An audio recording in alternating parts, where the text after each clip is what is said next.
Welcome, everyone, to the February 2024 Planning Commission Agenda Review Meeting. At this time, I'll turn it over to our Director, Amy Brooks. Good morning, everyone. Good morning. I have a few updates on staff activities over the last month to share with you all. The first round of mobility plan meetings have been scheduled for next week. There are going to be 2 in-person meetings and a virtual luncheon session, and I will share more information about the day and time of these meetings in a follow-up email. So if those of you would like to participate, I encourage you to do so. You can also find out more information about this update at knoxmobility.org. The second and final one-year plan meeting was held last Thursday. There have not been any substantial changes proposed, and staff received very little feedback to date on the plan. Staff will be accepting public feedback on the plan until February 14th.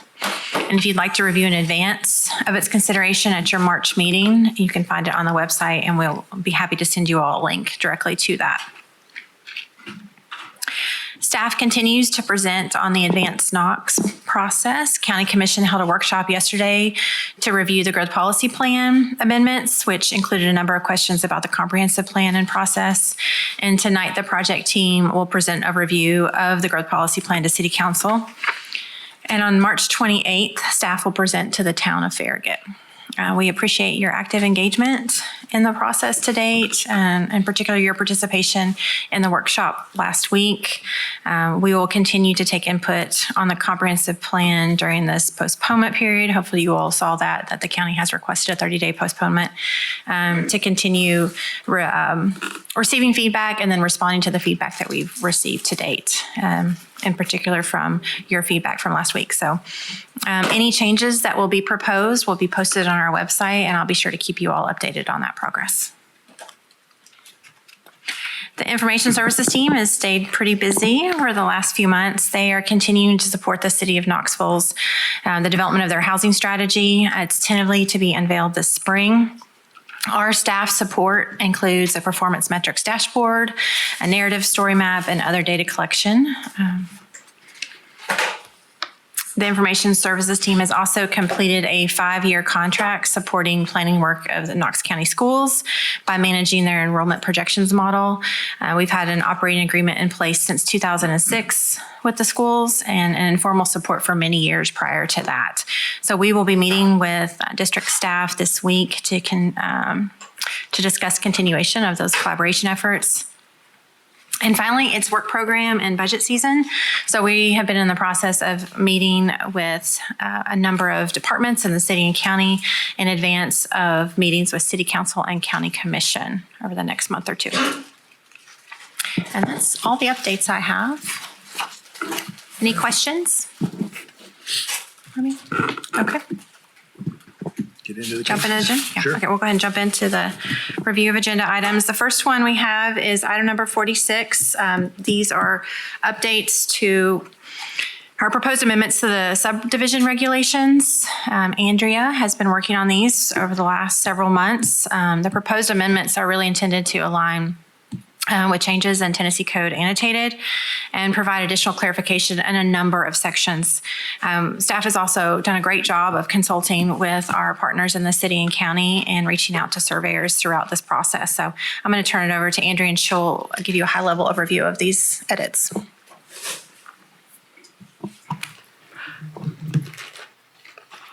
Good morning, everyone. Amy took away some of my initial thunder here.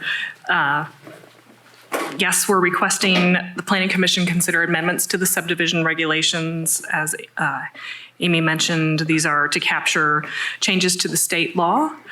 The current version was adopted in March of 2023. We've been working on these changes for several months. We've held meetings with city staff, including representatives from the engineering department, as well as the plans review and inspections department. We also involved Knox County Engineering and Public Works, some staff from there. Both jurisdictions had the opportunity for their law department to provide comment. Planning staff also collaborated with multiple utility districts, including representatives from Knoxville Utilities Board, West Knox Utilities District, Northeast Knox, First Utility Districts, and Hallsdale Powell. The staff memo that was provided lists all the amendments by section in list 2, and then the first list has some of the more substantial changes. And I'll go over a few of those with you now. Item 1 was a change in state law allowing planning staff to approve subdivision plats with no more than 25 lots if a concept plan was previously approved by the Planning Commission. Consequently, Planning Commission approval is now required for plats with 26 or more lots or plats with a variance request. Based on this change, all phases or units of an approved concept plan, no matter the number of lots being created, will require final plat approval by the Planning Commission.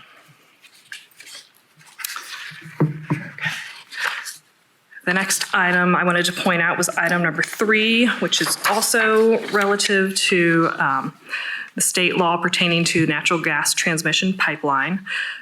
This law went into effect in July of 2021. It requires developers to contact the operator of a natural gas transmission pipeline when development is planned within 660 feet of the pipeline. The law applies to both new and non-residential development. And based on this, language was added to the subdivision regulations to provide a note that must be included on final plats.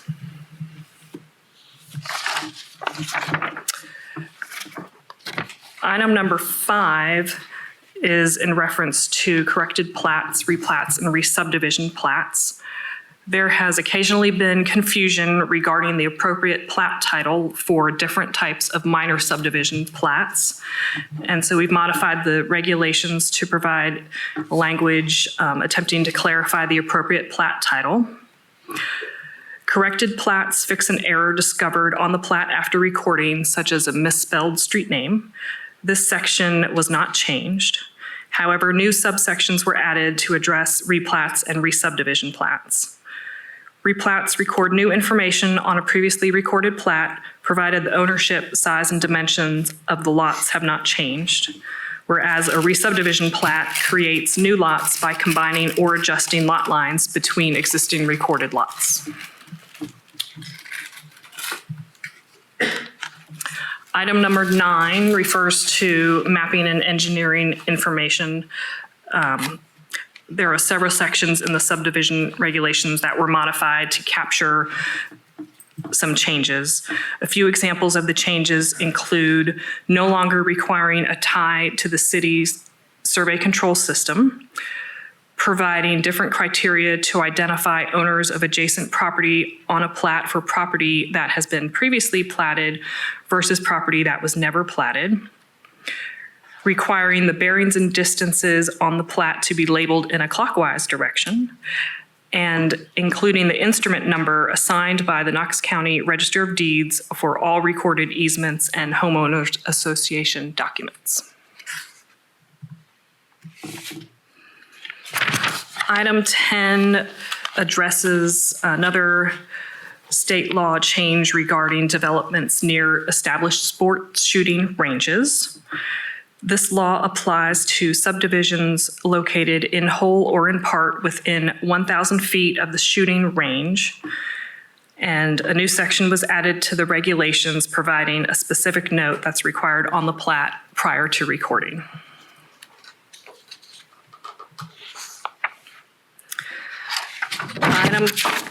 Item 13 is also related to a state law. The existing regulations were found to be more stringent than the state law based on the state's definition of a subdivision. Therefore, the section on exempt plats was changed to better comply with the law. We have included a note suggesting the surveyors, a suggested note that the surveyors can use when recording the plat, and we had removed the certification stamp that was listed in the regulations currently. We are also encouraging due diligence to ensure an exempt plat is not potentially creating a substandard lot.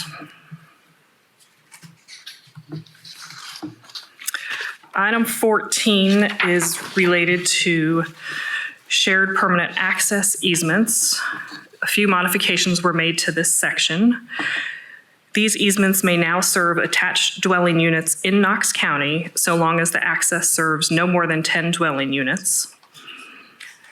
The language regarding the maintenance agreement for the easement was also updated to now explicitly require all property owners to be included in the easement. Additionally, the final plat must show all lots using the access easement up to the point of the required improvements. So our recommendation to the Planning Commission is to approve the amendments to the subdivision regulations as identified in the track changes document that was part of the memo. We are proposing an effective date of April 1st, and this will provide time for surveyors and staff to become acquainted with the proposed amendments. I'll take any questions. Am I correct that this is the ordinance, this is the area where, in cases that we hear frequently, there are it's benefits and amenities that are described in subdivisions, and we've had a lot of conversation in the Planning Commission about what that really means. The common areas, what those benefits and amenities are. Is this the correct spot for that to be addressed? We wouldn't recommend that be addressed at this time. We would recommend that that's something that would be tackled if the comprehensive plan is updated and we get to work on a new code, which would also include additional updates to the subdivision regulations. So the intent of these updates was really some cleanup and make sure that we were complying with state law. Also, there's some zones, like the planned residential zone speaks to some of the things that you touched on as well, Commissioner. So the UDO yes. would be the place where that would be more adequately addressed. Correct. That's staff's position. I don't know if Steve, he's nodding his head, so.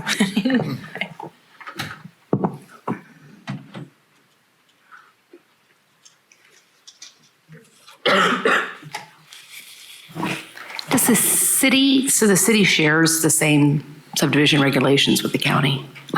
Yes. There are some, when you read through the subdivision regulations, though, you'll be able to see some differences in how each of them approach things, though. And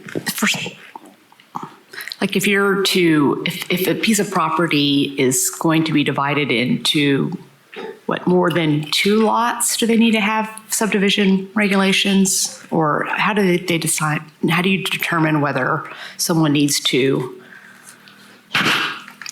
go into? Any subdivision of land would need to comply with the regulations that have been adopted. So even if they're going to divide it into 2 lots, correct, they would have to have. Yes. Okay. Thank you. Maybe a dumb question, but just curious, like procedurally, so these changes came from the state initially, and what's the city's engagement kind of as those changes are being drafted, like with the state group, I guess? Or It wasn't that the state proposed any changes, they just adopted new laws that were not captured in the subdivision regulations. I see. And so we wanted to comply and have our regulations align more closely with state law. I see. And what was their engagement with like that state lawmaking like previously, or was that kind of a law that we're just reacting to? I guess I'm just curious if there's inclusion kind of in the upstream. Right, it's more reactionary Okay. to the changes. Yeah. Got it. Thank you.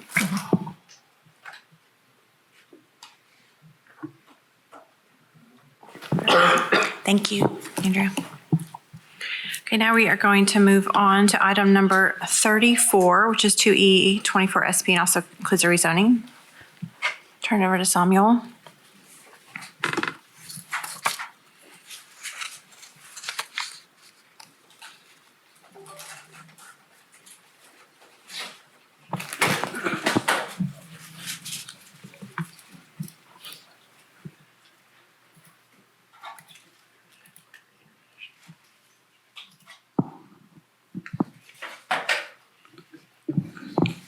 Hi, everyone.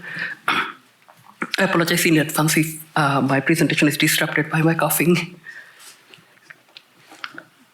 So the first item is item 34. This request is to rezone the 75-acre property on Roberts Road from A to the PR up to 3 dwelling unit per acre with a sector plan amendment from AG to the LDR classification. The property is located approximately 1,800 feet north of the intersection of Roberts Road and Washington Pike. This falls within the rural area designation of the growth policy plan. The area is predominantly zoned agricultural. The subject property is adjacent to a subdivision zoned PR up to 3 dwelling unit per acre. The other PR zone property was rezoned in 1996, but it's not developed to its capacity of up to 4 dwelling unit per acre. For both of these PR zone properties, planning staff had recommended a density of 1 dwelling unit per acre.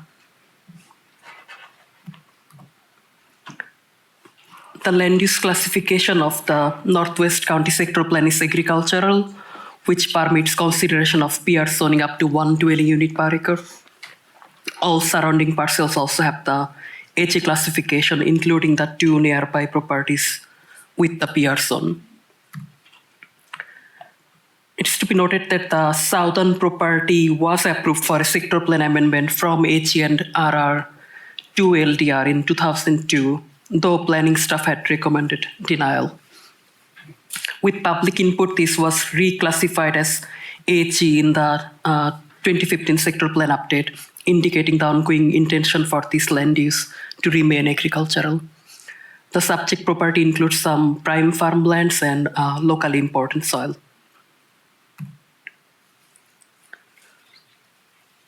Most of the surrounding properties are farmlands and rural residential uses. On the west side of the property is a TVA power station. There is a medical center nearby and a gas station at the intersection of Roberts Road and Washington Pike. Here is an aerial image of the area. Staff recommends denial of the LDR classification because this would be out of character with the surrounding area, which has the AG classification.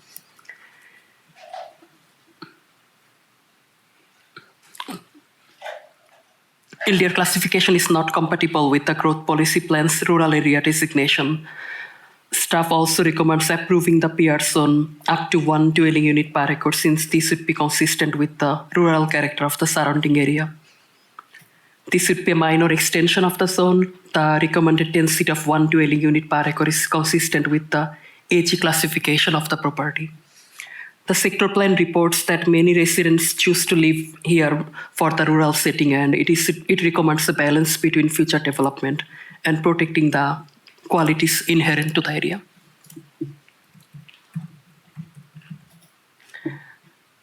If a sector plan amendment were to be approved, staff recommends approval of the RR classification instead of the LDR classification, since this would be supported by the growth policy plan. That being said, the sector plan recommends a density of 1 dwelling unit per acre for the RR classification as well.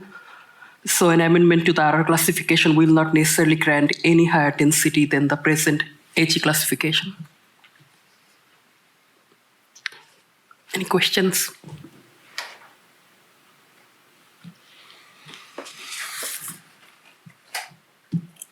See. Okay. All right, we can move on to item number 26. So this rezoning and plan amendment request is for a 35-acre property located along High School Road. The request is to rezone the property from A to PR up to 3 dwelling unit per acre and amending the sector plan from AG to the LDR classification. The property falls within the rural area designation of the growth policy plan. The area is predominantly zoned agricultural with a RA zone property located across the street. There is a nearby property zoned industrial which has a salvage yard. The property is located within the North County sector. The property has a sliver of the LDR land use classification along the southeast boundary. The area is characterized by a mix of low-density residential dwellings and undeveloped forested land. Here is an aerial image of the area, and there is a 150 feet wide TVA easement along the western side of the property that essentially splits the property. The property was disturbed when this was used as a source of fill material for the Kroger marketplace on East Emory Road. The area that you see graded on that aerial image are the one that was significantly disturbed at that time. A slope analysis conducted by staff recommends a maximum density of 2 dwelling units per acre for this property based on the hillside and ridgetop protection plan. Staff recommends approval of the LDR classification because this would be compatible with the surrounding area and an extension of the classification from the southeast side. Staff also recommends approving the PR zone with up to 2 dwelling units per acre, subject to the condition that any development on the site should be confined within the disturbed portion. The PR zone is consistent with the recommended land use and the surrounding area. The recommended density of 2 dwelling units per acre is consistent with the slope analysis and the property's location with the rural area designation of the growth policy plan. Staff recommendation also considers the condition of the site, high-scale road, lack of nearby amenities, and feedback from Knox County Engineering and Public Works Department. Any questions? I'll also just note, I don't believe Samuel mentioned this, but the 2 dwelling units per acre is also consistent with the proposed growth policy plan as well as the proposed comprehensive land use transportation plan.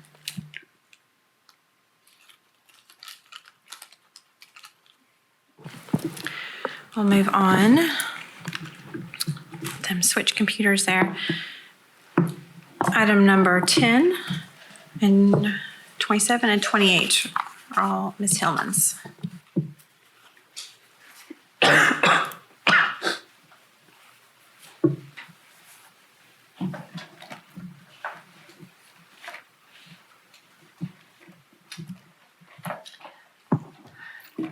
Hello. So this first item is 1I24RZ, 1C24PA, and 1E24SP. It's a rezoning and plan amendment request for an almost 30-acre property at 2805 Delrose Drive in East Knoxville. It's addressed on Delrose Drive, which is a major collector, and it also has access to Brooks Avenue, which is a minor arterial to the north. You can see it's just east of the Williams Creek Golf Course and southeast of the Botanical Gardens. Sarah Moore Green Elementary Magnet School is nearby to the north. The request is to rezone from RN1 to RN6 and to amend the land use plans from low-density residential to medium-density residential/office. In the one-year plan and sector plan, you can see this property is surrounded by low-density residential. However, there is a small area of medium-density residential nearby to the southeast where there is a multifamily development. And further southeast are about 52 acres that have the medium-density residential land use classification. Looking west, you can see the TDR, or traditional neighborhood residential land use, where the street becomes more grid-like with smaller lots as you get closer to the center city. Zoning is a similar picture to the land use map. This RN1 zone property is mostly surrounded by RN1 zoning. It does have a small sliver of hillside protection overlay. Immediately to the east is a neighborhood commercial zone parcel with a small automotive repair shop. There is RN3 zoning nearby across Delrose, and further southeast there is RN5 zoning and RB zoning in the county, which permits up to 12 dwelling units per acre by right. This lot is entirely forested, though you can see in the 1953 aerial in the left corner there that it was cleared at that time for agriculture. The large open area to the east is a construction and demolition landfill. To the southeast, there is RN5 zoning, and you can see the Riverview Park. Here, I'll use my laser. So here is the Riverview Park apartments. Next to them is where KCDC is currently constructing the Riverside at Holston apartments, which will add another 96 units there.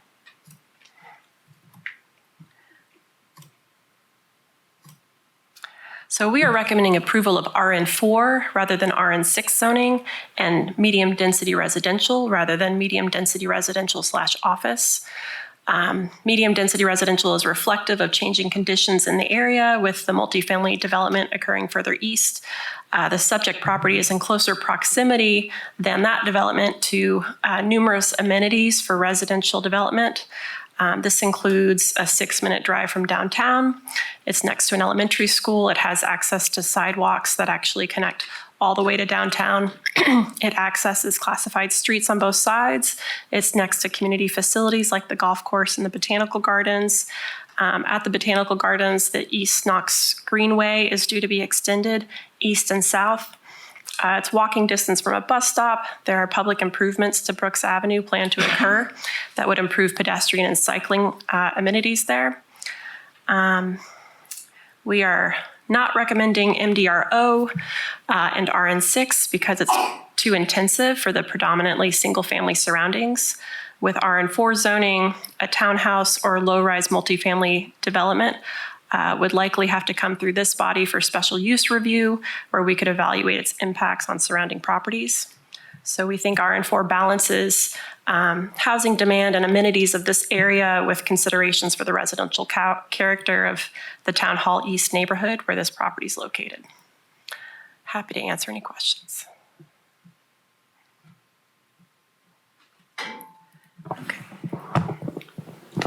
What would be the total number of like maximum dwelling units between RN6 and RN4? Have you run those numbers? I can do that quickly. I know that with RN4, if it was townhomes, and this is, not considering off-street use, parking and different landscaping requirements and all of that, the minimum lot standards would allow up to 430 townhomes. And then with the maximum lot size for multifamily in RN4, which is 40,000 square feet, you would have to subdivide it quite a bit, but you could get 647 multifamily units. And then RN6, I can get back to you on those calculations. Maybe later in this meeting. Oh no, I guess I'm the end of it, aren't I? Darn. Can you run that for me? Oh, yeah.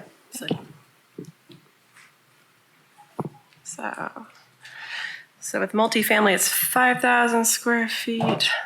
Here, I'll let Samuel do the math. Thank you, Samuel. Here's the total lot size. Okay, while he's doing that, do you want to move on to the next one? So this is item 27, 1D24RZ and 1B24SP. This rezoning and plan amendment case is for a 56.5 acre property on Ebenezer Road, just south of its intersection with Kingston Pike. 10 Mile Creek runs near its western side. The request is to rezone approximately 24 acres in the northwest portion to OB, office, medical, and related services, and the approximately 32.5 acres in the southeast portion would be rezoned to planned residential with a density of up to 5 dwelling units per acre. The land use classifications that are requested already exist on this property, but will be shifted to different locations to align with the rezoning. And the hillside and stream protection areas would be retained. Currently, this property has planned commercial zoning along Ebenezer, PR zoning along the southern side, and RAE, which is exclusive residential zoning, in the northeast corner. The requested OB zoning would be a minor extension from the office complex to the north. The requested PR zoning would be a minor extension of several PR zones to the south and east, which range in intensity from single family to multifamily developments. The proposed PR zoning stretches to Ebenezer Road, granting direct access to that classified street. So you can see in the right-hand corner where the different zones are requested. You can't see that very well, but the lined portion is where they're requesting PR, and the hatched portion is where they're requesting OB. So you can see it kind of aligns with the existing zonings. The proposed land use amendment does not change what classifications exist, as I said, but it does shift them. So you can see in the upper right-hand corner, a little portion of O zoning land use classification would be extended further northeast. And then there's a section of low-density residential that's requested for the southern portion that faces Ebenezer. The requested zoning aligns with the existing land use pattern, which has office and commercial uses to the northwest and west, and residential uses to the south and east. So it's consistent with this kind of transitional location. The black and white aerial image in the corner here, sorry, these are not that easy to see, but when you compare it to the current aerial, you can see how this property has become a bit of an outlier with its agricultural land use. There's been numerous developments over the past 15 years, both commercial and residential. It's also noteworthy that you can I'll use my laser. There are stub outs that connect to this property in several locations that abut other residential subdivisions. I think a primary concern expressed by surrounding residents is not wanting those access points to their neighborhood to be utilized. A future development plan would not necessarily utilize them, but having that option does support improved connectivity, which is consistent with development policies in the general plan to not have isolated pockets of residential. We are recommending approval as requested because they are minor extensions that are compatible with surrounding development. It's also consistent with changing conditions such as this roadway improvement that you can see that occurred in 2018, which added lanes and provided a signal at the intersection of Gleason Drive and Ebenezer Road, a quarter mile to the south. The office and residential districts are supported by close proximity to a major arterial with a service-oriented commercial corridor along Kingston Pike. And so for these reasons, we're recommending approval. Happy to answer questions. Thank you. And I do have that RN6 calculation. Okay. I've got a couple questions. And in looking at some of the other PR cases that we have, and this might be a question for Director Brooks too. With regards to stub outs that exist, can we make a condition on the PR that they have to connect before a concept plan is presented?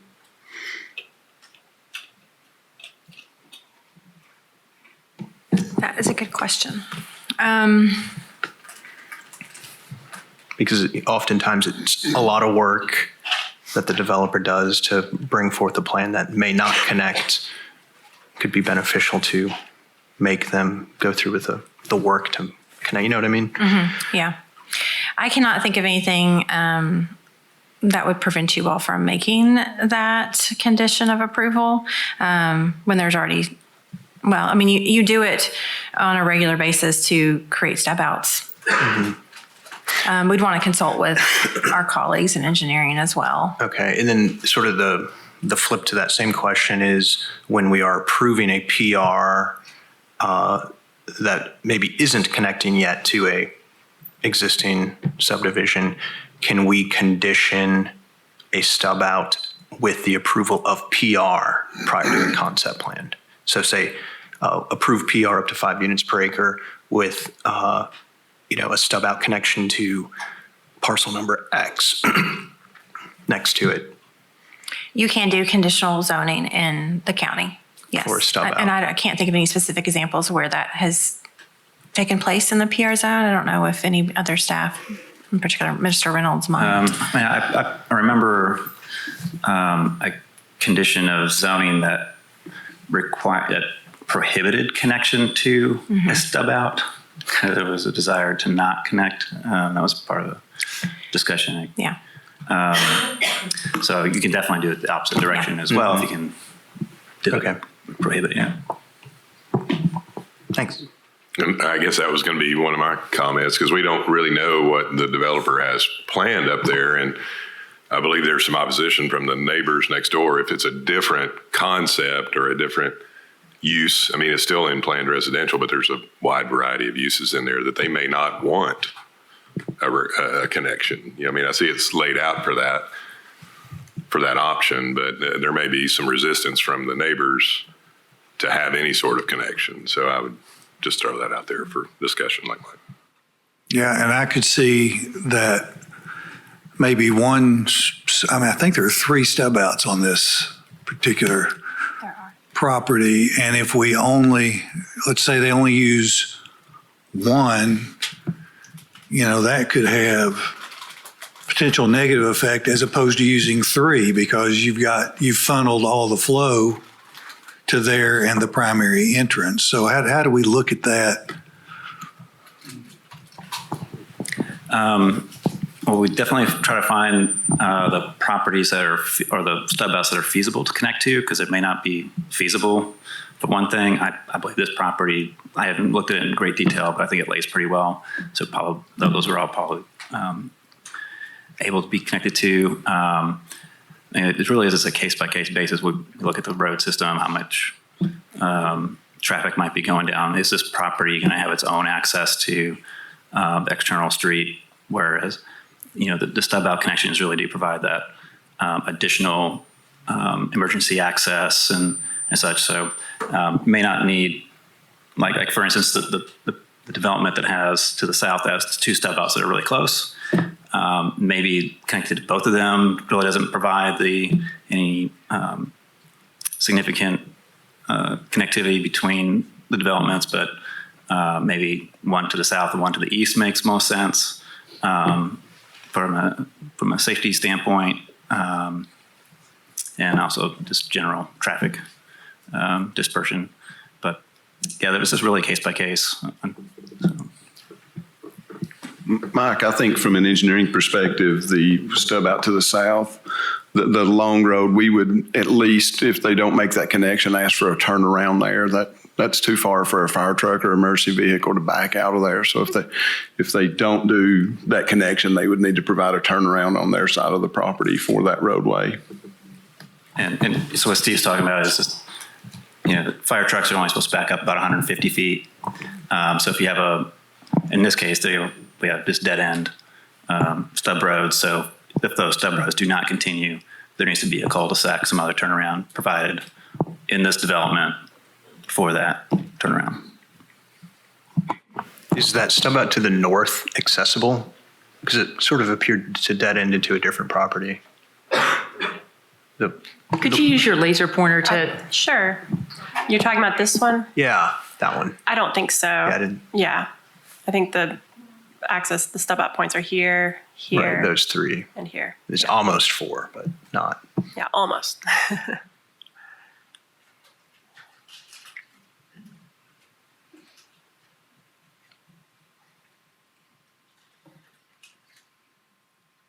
This is sort of a general question, but it's one that I think because of Commissioner Shellsh's comment, I just want to ask. And that's about like our charge as a commission to be looking for those connectivity options in terms of planning and thinking ahead and trying to do the right thing for the community writ large. I feel like it is in our guidance as commissioners to do that, but I guess I'm asking for help in pointing to where that guidance comes from and if I'm misconstruing that at all. Well, my comment would be, I think we put some weight on the will of the community and see what their desire is. I mean, that's not the only thing that we consider, but if this becomes, let's say, a cut through, it could be a stub out could be a negative as much as often they're a positive. And I think we just need to analyze those case by case as Mike had described. I hear your point very much about if you put all the movement in this one, that could overburden that area as opposed to dispersing it or finding the right spots for connectivity based upon the land and development, et cetera. But I guess what I'm struggling with and just kind of putting it out there is the tendency for large plans, like a general plan or plans that are speaking to general development wishes, talk about we want connectivity, we want things to be easier, we want sidewalks, et cetera. And then when we get down to the granular, like a very specific development, then we have different voices. And they may be the exact same voices that want that in theory or want that when they're thinking about it, but then they kind of get nervous when they see it right in their map. So I guess I'm just pointing that out, that while we need to definitely listen to the community, we've kind of got the same community saying two different things. And how do we as a body need to consider that? Yeah, I think that's it's been a consistent challenge over the years, and I don't think it's unique to this body or this community. I mean, I think those tensions exist in many, many different places. I will point out that in our subdivision regulations, and I know staff has pointed this out for past cases, is that there is a very short line, but it does talk about street connectivity, and interconnected street system is an important component of sound neighborhood development. So it is, to your point, it is included in all of our documents. Yeah, and in the current subregs online, it kind of breaks up that section by accident or puts a big space in, but there's a whole section below there talking about purpose of interconnected street systems and why they're important. We've got a case that we're not talking about today, but it's the Twin Oak Landing next to Gibbs School, all three schools. And it's right next to a subdivision that if it had been granted or been required to have a connectivity, then that entire subdivision would be able to walk to school through this one that we're about to approve that has a very nice walkway to the school. And instead they have to drive about a mile or so around everything to get to school. So that's why I was asking about, can we require it with the zoning so that we just start getting these concept plans that can help build that connectivity in the future? And I just want to point on that one in particular, there is a sidewalk connection between all those subdivisions that will get down to the school. That was something that was at least able to get incorporated. So even though there's not a street connection, there will be a sidewalk connection that connects all of them together. Maybe sorry. Oh, go ahead. Maybe kind of another philosophical question a bit, but how do we also think about, the desire potentially of like existing neighborhoods versus you're going to have hundreds of people who are going to live here in 5 years, and are we charged with thinking about the potential desires of that group, or do kind of the existing residents who surround it, do they get to have an outspoken say because they're there first? And so I don't know if there's a clear answer to that, but that's something I wrestle with. In this rezoning case, I do reference development policy in the general plan to avoid creating small isolated pockets of residential development. And another point in the general plan is an emphasis on more interconnecting streets and fewer cul-de-sacs to minimize travel and reduce air pollution, et cetera. So there is support in the general plan.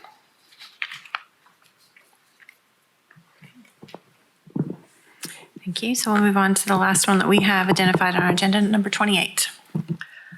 I'll be brief on this one. This is a rezoning for a 1.85 acre parcel on Ellistown Road near the intersection with Rutledge Pike. Ellistown Road terminates to the southeast at Holston River, and Leg Creek forms the rear of this lot as it heads towards Holston. The request is to rezone from agricultural to RA, low density residential. This lot is surrounded by agricultural zoning, though there is a large area of PR zoning with a density up to 4 dwelling units an acre to the northeast.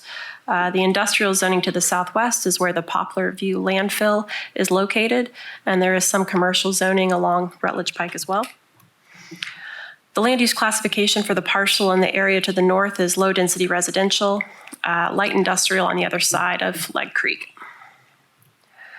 Although this area is zoned agricultural, most lots along this section of Ellistown Road are single-family residential, with lots approximating about an acre in size, consistent with the agricultural area regulations. This is a wooded neighborhood with farmland to the north, although a residential development plan was approved by Planning Commission in 2005 to create a subdivision out of that farmland, but it was never constructed. We're recommending approval of planned residential up to 1.5 dwelling unit per acre rather than RA because it's responsive to environmental conditions, including steep slopes on the property and the creek running along the rear. The density would allow one additional unit, which is in character with the surrounding residential lot sizes. I'm only presenting on this case because the recommendation differs from the request, but the applicant has stated that they accept the recommendation.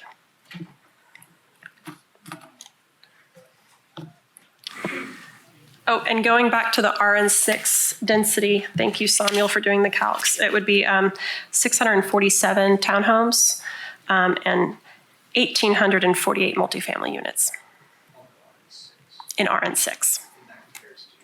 That compares to, 647 townhomes with RN6, 430 with RN4, 1,848 multifamily units with RN6, and 647 with RN4.